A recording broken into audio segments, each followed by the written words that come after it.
ফিজিশিয়ানের চেম্বারে এলে আপনারা অনেক সময় দেখতে পাবেন যে ডাক্তারবাবুরা চোখ টেনে দেখছেন যে চোখের ভিতরে কয়েকটা জিনিস।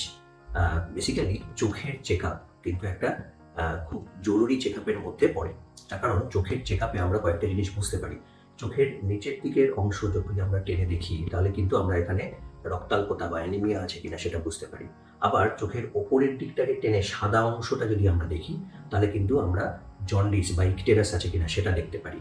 এছাড়া তো চোখের মধ্যে কনজাংটিভার স্বাস্থ্য কেমন আছে বা কোনো ফরেন বডি আছে কিনা বা কোনো কনজাংটিভাইটিস আছে কিনা সেগুলো বোঝা তো সম্ভবই।